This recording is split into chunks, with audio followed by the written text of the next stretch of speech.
Durante esse mês de setembro, mês que marcou o nosso retorno aos nossos cultos, aos nossos encontros presenciais, nós temos lido e aprendido lições muito preciosas numa série de salmos que são conhecidos como salmos ou cânticos de romagem, cânticos de subida, cânticos de degraus, e nós chamamos aqui nessa série de cânticos de retorno.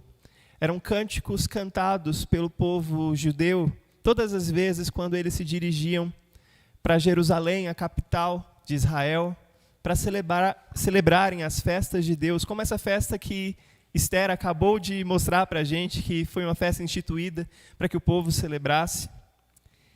Esses salmos que compreendem os salmos do 120 até o 134, são salmos que falam sobre o nosso desejo de retornar a Deus, de retornar à presença de Deus e de estar todo o tempo diante dele.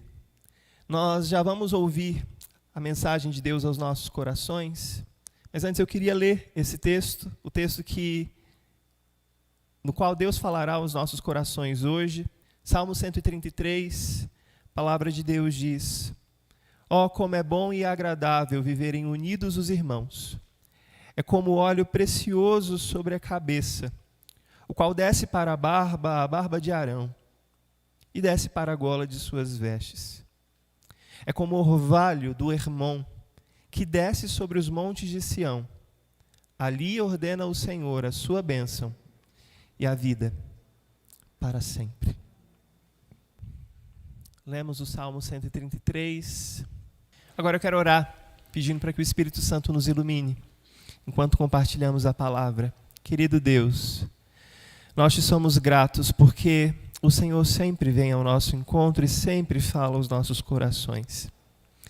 Gratos por isso, nós queremos reconhecer que somos teus e que sem ti nada somos, nada podemos fazer. Eu quero fazer minhas as palavras da oração do irmão César no começo do culto, que eu não fale da boca para fora, que eu não fale de mim mesmo, mas que eu fale de ti para os meus irmãos. Ajuda-nos, ó Deus. Abre os nossos olhos, ouvidos espirituais, para que falemos de ti, por ti e para ti. Fala conosco, Senhor, é o que te pedimos em nome de Jesus. Abre, ó Deus, a minha boca para que as tuas palavras sejam ditas, para que os teus ensinos e o teu conselho venham sobre os meus irmãos nessa noite. É o que eu te peço em nome e por amor de Jesus. Amém. Salmo 133 é um salmo muito bonito, um dos clássicos que nós cantamos e falamos quando nós queremos falar sobre a união entre os irmãos, entre o povo de Deus. A gente estava com saudade de se reencontrar aqui nesse lugar, né? E por mais que a gente consiga, nesse tempo da pandemia que a gente está, poder se encontrar com distanciamento social, a gente está com saudade mesmo de poder sair do lugar e dar um abraço no irmão. Por exemplo, a dona Edna fazia tempo que eu não via, ela está aqui hoje conosco, presencialmente. Que vontade de sair do meu lugar e dar um abraço nela.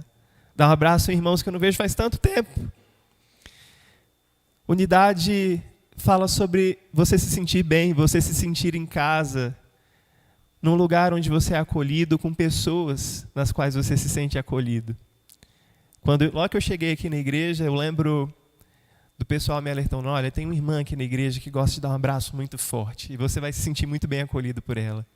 Essa é uma das características da nossa igreja, né? Somos uma igreja acolhedora.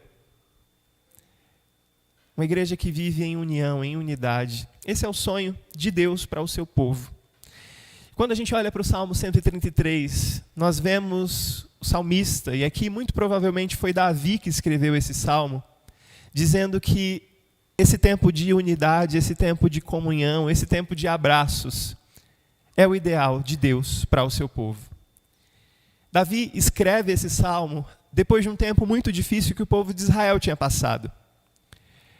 Vamos lembrar que depois que Josué lidera a entrada do povo lá na Terra Prometida, cada tribo vive com seu próprio governo. Deus levantava juízes que governavam aquelas tribos de Israel, as 12 tribos de Israel, que representam os 12 filhos de Jacó. E um refrão que se repete várias e várias vezes no livro de Juízes é que naquele tempo, Não havia rei sobre Israel e cada um fazia as coisas como lhe parecia certo. E a gente sabe que não dá muito certo quando as pessoas começam a fazer as coisas como acha certo. Porque existe o certo e existe o errado. E existe uma terceira via, que é o que eu acho certo. E nem sempre o que a gente acha é certo. No tempo dos juízes, o povo de Israel se desviou, o povo de Israel começou a adorar ídolos, começou a fazer esculturas para se prostrarem diante delas e dizerem, olha, foram esses deuses que nos tiraram do Egito. E logo o povo pediu a Deus para que Deus desse para eles um rei. E Deus dá para o povo de Israel um rei, Saul. Só que Saul não foi um bom rei. Logo que Saul tomou o poder, logo que Saul foi estabelecido rei em Israel, o primeiro rei de Israel, ele começou a se desviar de Deus, ele começou a adorar ídolos, ele começou a fazer coisas más, tanto que a gente sabe que na história ele chegou a ser possuído por um espírito impuro, que fazia com que ele vivesse momentos de muito tormento. Saul morre, e sabemos que Davi havia sido ungido rei. Só que uma parte da história que nós sempre esquecemos é que não foi logo que Saul morreu que Davi se tornou rei.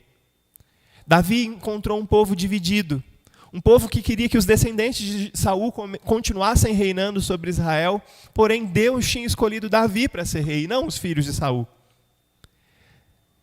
O povo de Israel começa a entrar numa guerra civil, uma guerra muito sangrenta, batalha após batalha, e depois de muita luta, Davi consegue unificar todas as 12 tribos como um povo só. Davi, quando olha para esse povo que até pouco tempo estavam divididos, irmãos que estavam divididos, descendentes do mesmo tataravô. Davi olha para esse povo que agora estava finalmente reunido novamente.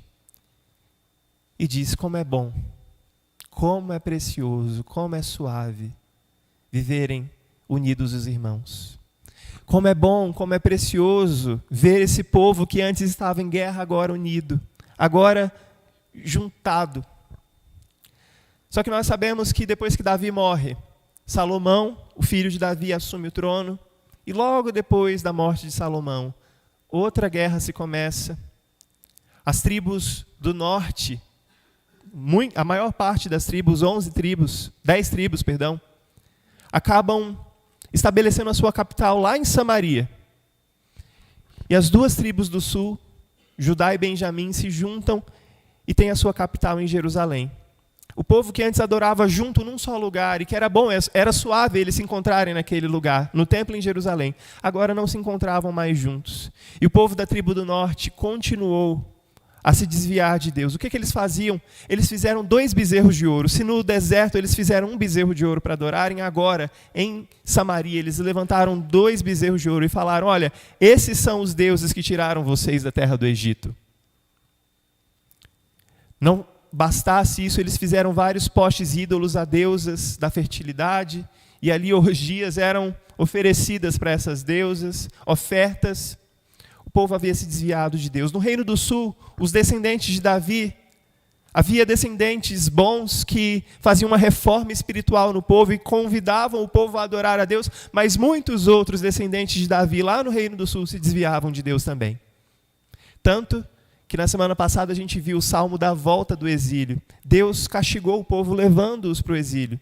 O povo das tribos do norte foram para o exílio na Síria, o povo das tribos do sul foram para o exílio na Babilônia. Por que você está falando tudo isso, pastor? Um povo dividido não subsiste. Um povo que vive brigando, um povo que vive se digladiando, um povo que vive truncando, não consegue permanecer de pé. Depois desses conflitos sangrentos, depois de tanto sofrerem, o Salmo 133 tem algumas lições muito importantes para mim e para você. Se você está com sua Bíblia aí, eu vou te aconselhar a ficar com ela aberta no Salmo 133, porque Davi, ao escrever esse salmo, ele chama a nossa atenção para 3 pares de coisas que nós precisamos aprender. 3 conjuntinhos de 2.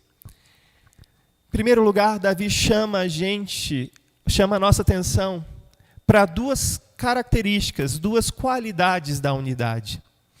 O que diz o versículo 1?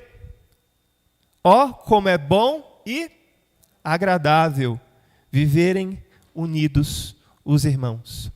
Davi, quando olhou aquele povo que foi reunido como um só povo, que adorava lá em Jerusalém, antes das tribos se dividirem, Davi olha e diz que a unidade é algo bom. A unidade do povo de Deus é boa. Eu não precisaria ficar muito tempo explicando aqui para vocês o que é boa, né? Mas, ao olhar para a unidade do povo de Deus, Davi diz, a unidade é boa. Como quando Deus olha lá para o jardim do Éden, quando ele acaba de criar Adão, e ele diz, não é bom, não é saudável, não é salutar que o homem esteja só. Por isso eu vou fazer para ele uma mulher, uma auxiliadora que seja companheira. E Deus cria a mulher de Adão. Não é do pó da terra que Deus cria a mulher. Mostrando que homem e mulher são um só. Os dois expressam a imagem de Deus. A imagem e semelhança de Deus não é apenas o homem, não é apenas a mulher. Os dois juntos são a imagem de Deus. Os dois são um. Como é bom que nós não vivamos sós. Como é bom que nós não sejamos seres divididos, mas que sejamos um só com a nossa esposa, com os nossos familiares, com os nossos filhos. Como é bom que sejamos um só dentro da igreja. A unidade é boa. É algo salutar para nós. Se você é alguém que gosta de curiosidades do mundo em geral, curiosidades de história, você provavelmente já ouviu falar do caso de algumas meninas que se perderam na selva quando eram muito pequenas e elas foram criadas por lobos. Essa história rola na internet já faz bastante tempo. E essas meninas cresceram sendo criadas por lobos, foram amamentadas por mães lobas. E quando finalmente acharam essas meninas lá na selva, aquelas meninas elas não tinham mais características que distinguem o ser humano. Aparentemente elas se pareciam com seres humanos que, claro, aprenderam a andar como lobos, aprenderam a comer e caçar como lobos, mas elas não tinham algo que nos torna humanos, como a comunicação, por exemplo. Elas se comunicavam com lobos, mas não se comunicavam com gente. Quando Davi olha para o povo de Deus e diz como é bom que os irmãos vivam em união, é bom porque se nós perdemos o contato com gente, se nós perdemos o contato com o povo de Deus, nós deixamos de nos parecer como o povo de Deus e passamos a nos comportar como qualquer outra coisa que não o povo de Deus.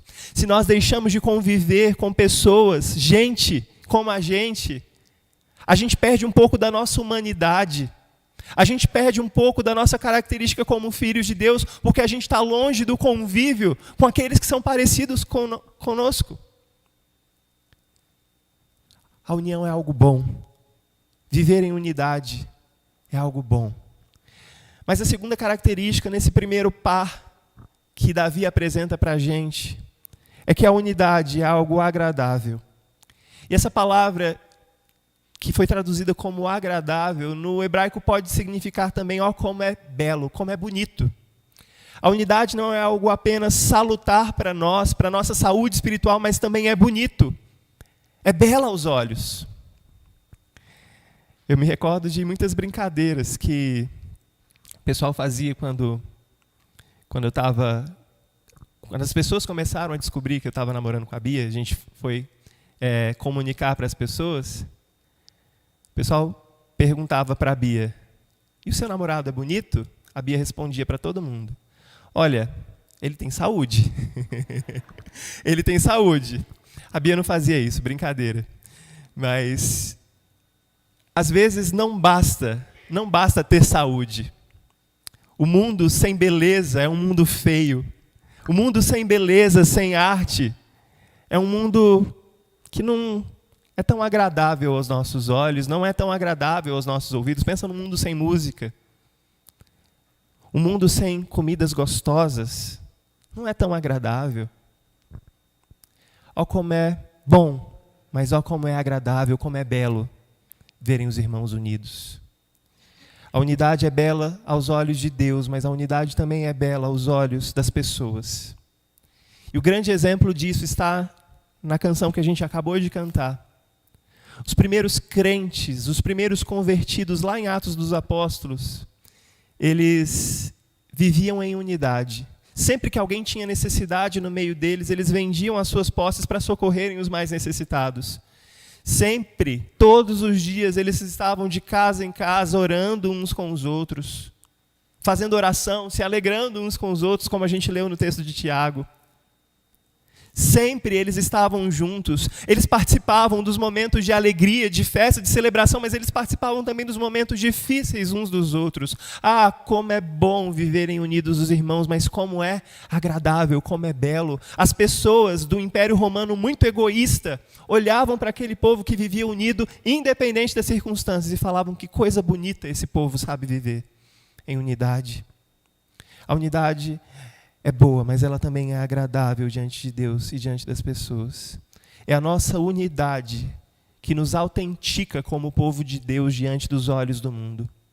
Jesus, no seu discurso de despedida aos seus discípulos, lá em João 13, ele dizia: nisto o mundo vai saber, vai reconhecer que vocês são os meus discípulos, se vocês amarem uns aos outros, se vocês forem uns com os outros, assim como eu sou um com o meu Pai. A unidade é bela, a unidade é a característica distintiva nossa como povo de Deus. Ó, como é bom e agradável viverem unidos os irmãos. A unidade é para os irmãos.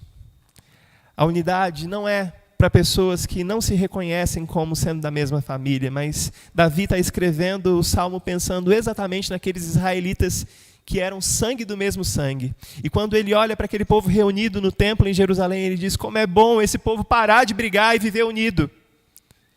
Eles são irmãos, e irmãos não brigam. Era o que a minha mãe tentava colocar na minha cabeça e na do meu irmão a vida inteira quando a gente era pequeno.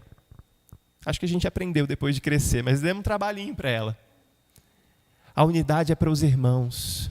Irmãos não vivem se digladiando, irmãos não vivem brigando. Aquele povo de Israel que havia durante anos aprendido a viver em conflito, a viver de guarda levantada, a viver pronto para responder fogo com fogo, agora tinham abaixado as suas armas e se reconheceram como irmãos. A casa do Pai é um lugar onde a gente abaixa as nossas armas. A casa do Pai é o lugar onde a gente levanta a bandeira branca. Vai até aquela pessoa com quem a gente não tem tanta intimidade, ou que a gente não gosta tanto assim, e faz as pazes. Plural de paz, pazes. A unidade é algo para os irmãos. Irmãos, a gente vive num mundo cheio de conflitos intensos. Se você olhar a história da humanidade, nos livros de ensino médio, a história da humanidade é contada a partir das grandes guerras que existiram no mundo, os impérios que brigavam para conquistar uns aos outros. Nunca, na história do mundo, a paz mundial foi algo tão desejado como na nossa geração. Porém, por que será que, embora esse mundo caminhe tanto e fale tanto sobre paz, cada vez mais, quando nós olhamos no noticiário, a gente vê são notícias de guerra? Alguns diriam que é o fim dos tempos, mas sempre foi assim. Nós sempre vivemos num mundo em guerra. Se você for olhar nas redes sociais, as palavras da moda são polarização. Se você olhar, as palavras da moda são cancelamento.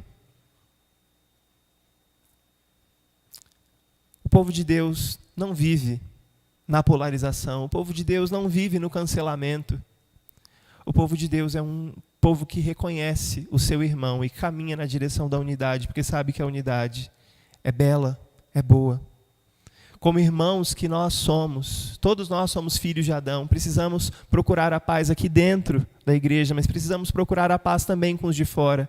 Todos nós somos filhos de Adão, mas sobretudo precisamos procurar a paz dentro dos nossos muros, dentro da igreja, porque o sangue que nos une é muito maior do que qualquer outro laço. Somos ligados uns aos outros no sangue de Jesus Cristo, que derramou esse sangue na cruz para que eu e você fôssemos feitos família de Deus. A união é algo boa, a união é algo agradável, mas a união é algo para irmãos, pessoas que se reconhecem que dentro de suas veias corre sangue de Jesus e que são irmãos porque foram lavados e remidos nesse sangue.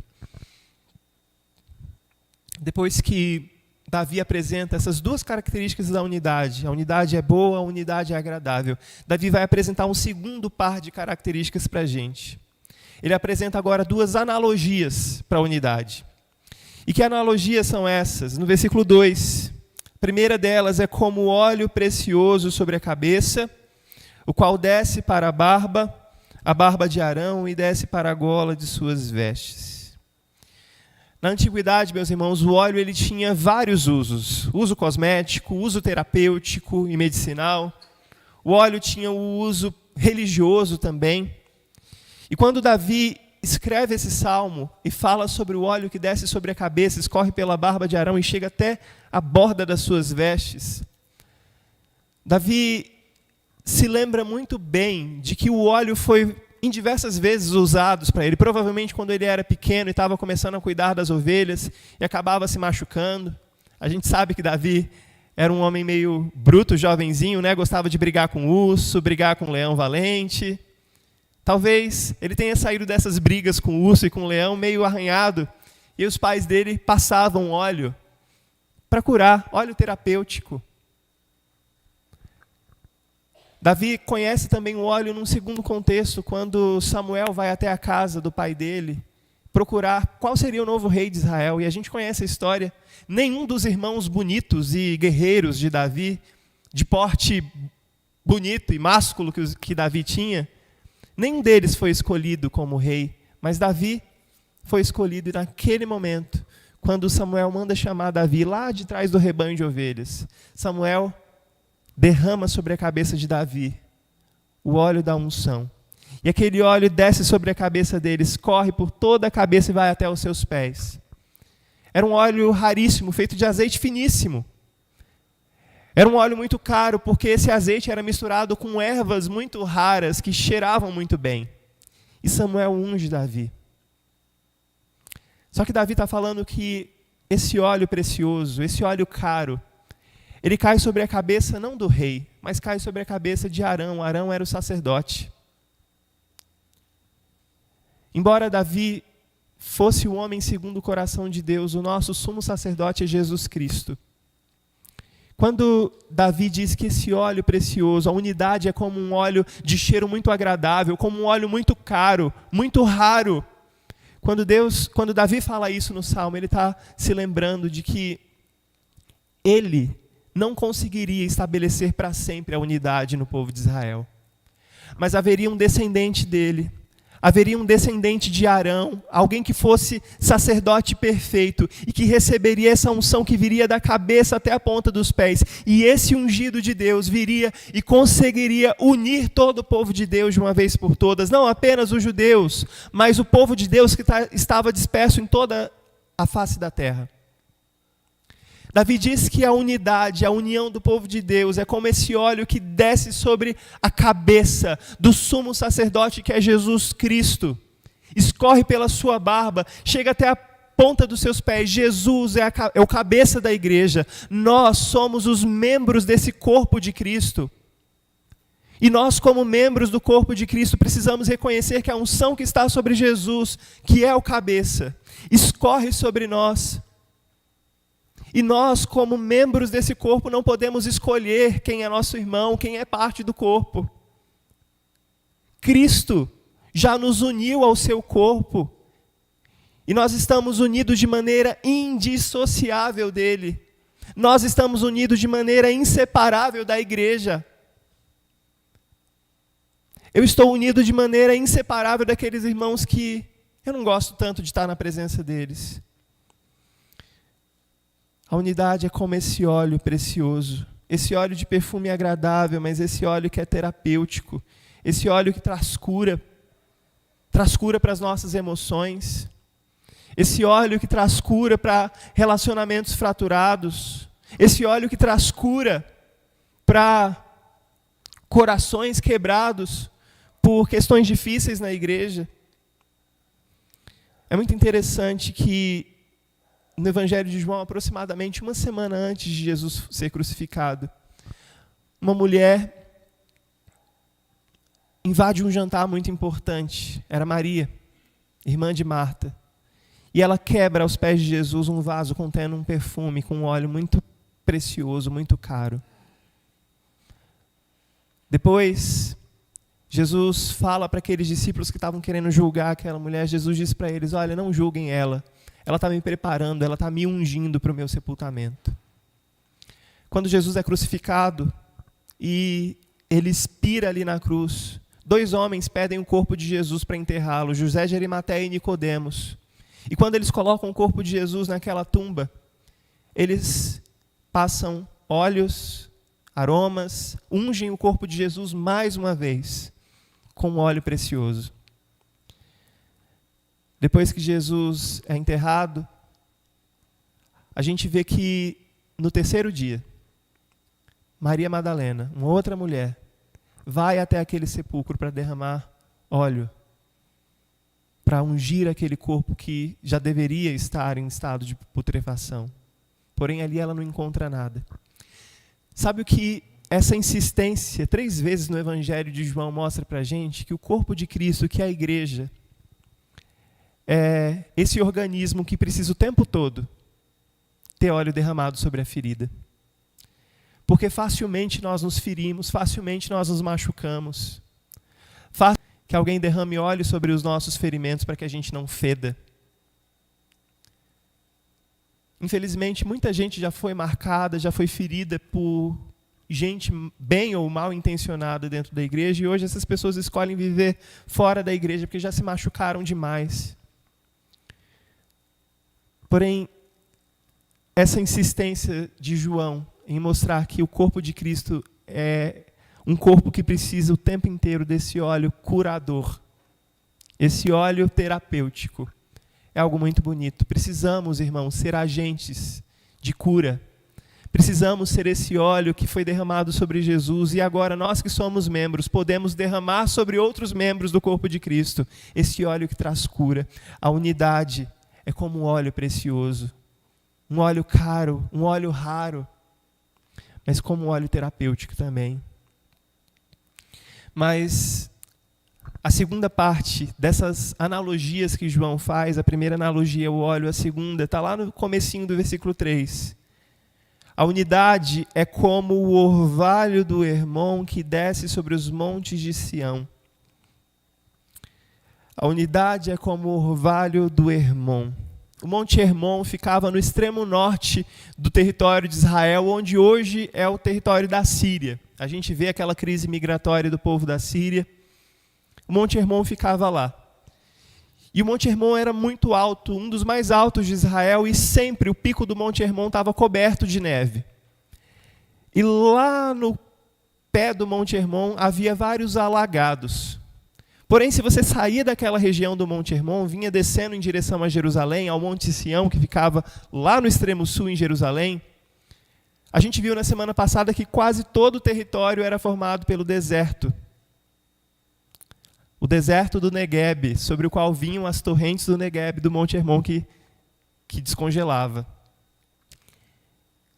Esse clima frio lá no norte e esse clima quente lá no sul de Jerusalém fazia com que aquela região que ficava no meio formasse o clima perfeito, formasse o meio ambiente perfeito, para que um orvalho denso, uma nuvem de névoa viesse e cobrisse todo aquele deserto e fizesse com que a vegetação não morresse no resto do ano. Aquele orvalho que vinha lá do Monte Hermon frio, que recebia o calor que vinha do deserto, fazia com que aquelas nuvens carregadas de orvalho descessem sobre a terra, descessem sobre Jerusalém e tornasse a temperatura algo suportável ali naquela região seca e desértica. Fazia com que o povo não morresse de secura. E Davi, quando escreve esse salmo, ele compara não apenas esse óleo precioso que traz cura, mas Davi também compara a nossa unidade, a nossa união, como esse orvalho. O orvalho que é formado pela união de 2 montanhas completamente diferentes. Você já teve que lidar na igreja com uma pessoa totalmente diferente de você? Água e óleo? Era o Monte Hermon e o Monte Sião. Porém, na igreja, no encontro nessa intersecção, nesse lugar do meio, aonde um monte gera vida para o outro, aonde a secura e o gelo unidos trazem vida. Esse é o ambiente da igreja. A igreja é um lugar onde pessoas diversas, com características diversas, com histórias diversas, se unem, se encontram e geram um ambiente que traz vida. Mesmo eu sendo tão diferente dos meus irmãos, mesmo sendo água e óleo, esse meio ambiente de Deus traz vida para os relacionamentos, traz vida por onde passa, traz vida para a cidade, salga a sociedade. Um dos textos que esse domingo, o 18º domingo do tempo comum, traz é o texto de Mateus, que quando Jesus diz que nós somos sal e luz, nós cantamos isso também. Ser sal e luz é vivermos de forma que, mesmo sendo tão diferentes uns dos outros, as nossas diferenças não são maiores do que aquilo que nos unem. As nossas diferenças formam um meio ambiente perfeito para que a vida de Deus flua, para que a vida de Deus alcance outras pessoas. Irmãos, a unidade é como o orvalho de Hermon, a beleza na diversidade do povo de Deus. Eu e você, como aquelas pessoas que estão debaixo do governo do Príncipe da Paz, nós devemos ser agentes dessa paz de Deus que concilia coisas completamente diferentes.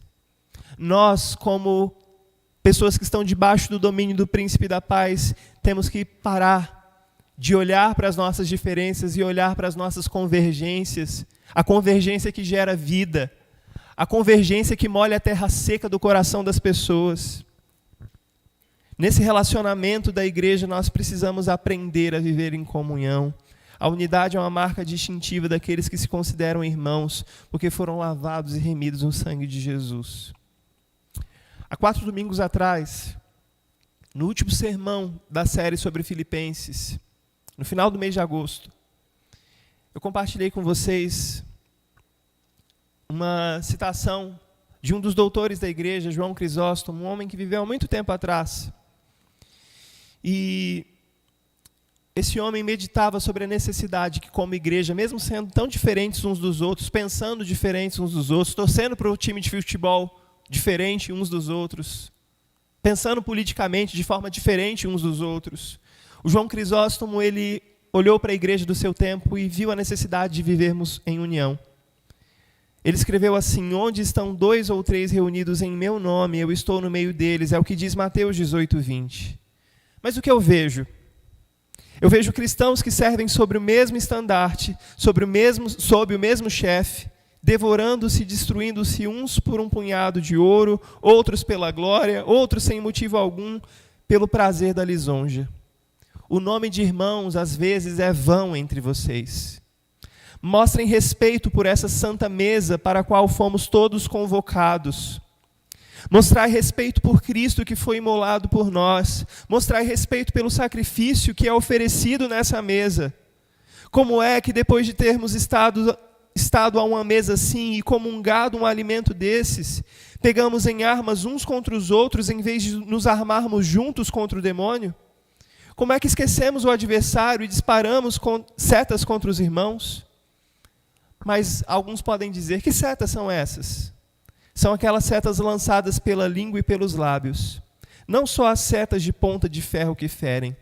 Há palavras que causam feridas muito mais profundas. Irmãos, nós precisamos nos lembrar que somos irmãos apesar das nossas diferenças. As nossas palavras não podem ser usadas como setas de ferro, porque o que nos une, a mesa da comunhão, nos torna um em Cristo. A unidade é bela, a unidade é agradável, a unidade é como o orvalho de Hermon, a unidade é como esse óleo precioso que traz cura, mas a unidade é algo que vem de Deus. Tanto a analogia da água,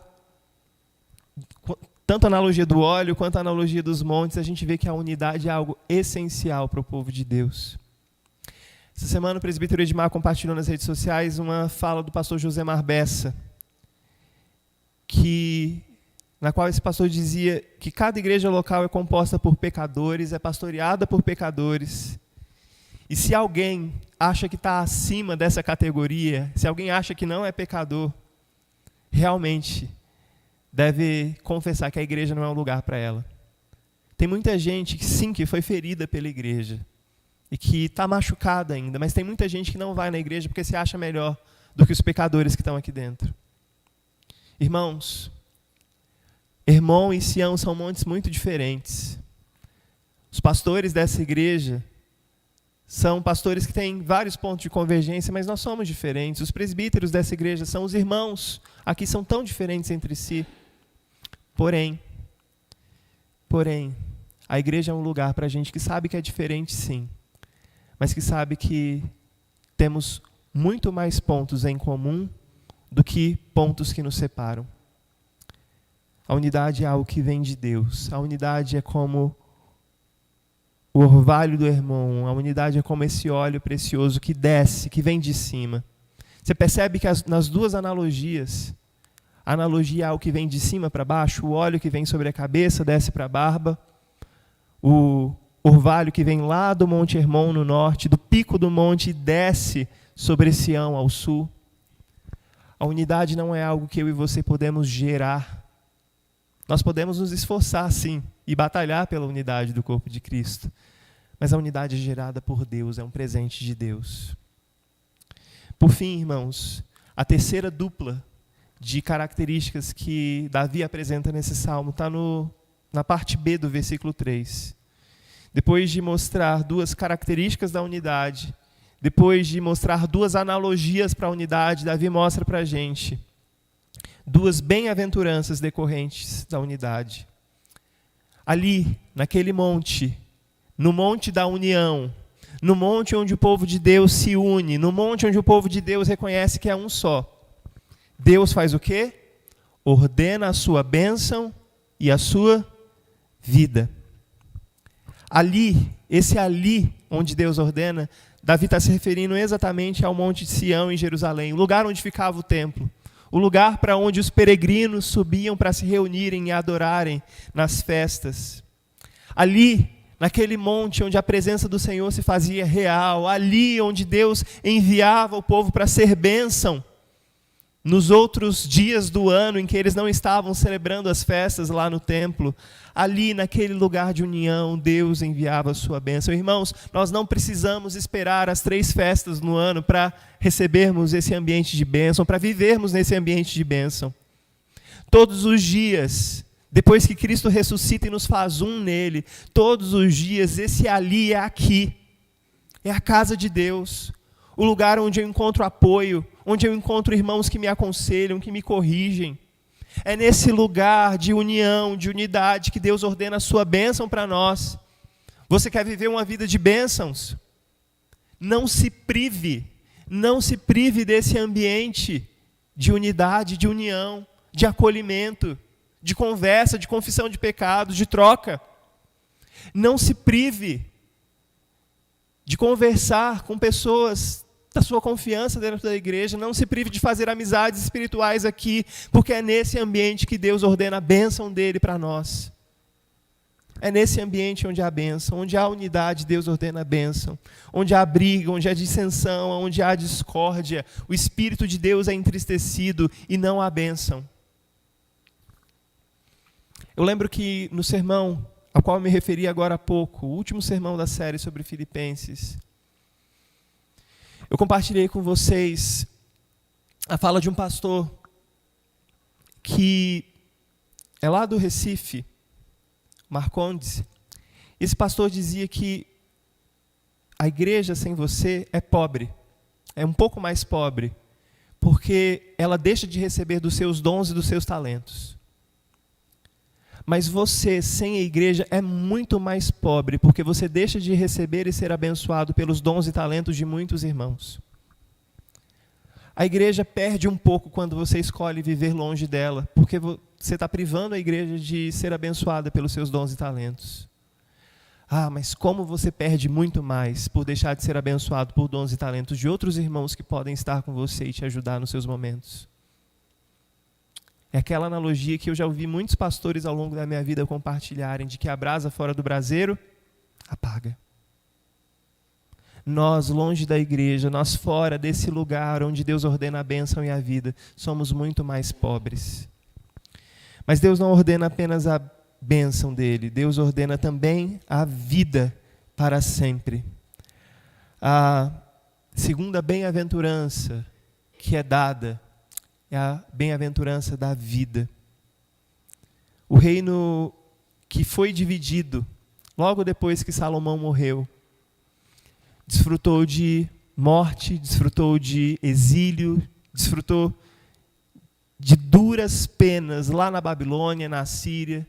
Eles foram humilhados, eles foram hostilizados em outras nações, porque eles resolveram viver em guerra, eles resolveram se desviar do Senhor. Porém, aqueles que reconhecem que precisam viver em união, eles estão naquele ambiente onde a vida do Senhor vem, onde a bênção do Senhor vem. São aquelas pessoas que sabem que não podem tomar veneno esperando que o outro morra. Às vezes a gente age assim, né? A gente vai nutrindo um ódio dentro do nosso coração, a gente vai nutrindo uma raiva do outro no nosso coração e espera que o outro seja atingido por essa nossa raiva. Aqueles que reconhecem que não preciso dar veneno para ninguém, nem tomar veneno, são aqueles que correm para esse lugar de unidade, de união, aonde Deus ordena a sua bênção, aonde Deus retira de nós os decretos de morte espiritual. Lembrem-se que se um dedo meu for cortado hoje, e se ele não for logo religado ao meu corpo, ele vai morrer, as células desse dedo vão morrer. As células daquele órgão que for retirado vai morrer, vai se deteriorar, porque fora do corpo nós não temos vida. Nós precisamos nos lembrar disso. Na unidade, na comunhão, Deus derrama a sua bênção, mas Deus derrama a vida. Longe da comunhão não há vida. A nossa tendência é morrer espiritualmente. Que Deus te ajude a se lembrar desses 3 pares de coisas. A unidade é boa, a unidade é agradável, é bonita. Em segundo lugar, a unidade, ela tem algumas analogias, é como óleo precioso e curativo. A unidade é como um ecossistema perfeito, que mesmo pessoas diferentes conseguem viver em harmonia, viver em comunhão e abençoarem-se mutuamente. Mas em terceiro lugar, a unidade, a união entre os irmãos, traz bênção, traz vida e vida para sempre. Que Deus te abençoe e que você viva por essa palavra, que você aprenda a viver em comunhão com seus irmãos, e assim a sua comunhão com Deus vai ser uma comunhão verdadeira, porque o apóstolo João, diz que aquele que diz que ama a Deus, mas não ama o seu irmão, é mentiroso, e a verdade de Deus não está nele. Que vivamos em verdadeira união, em verdadeira unidade.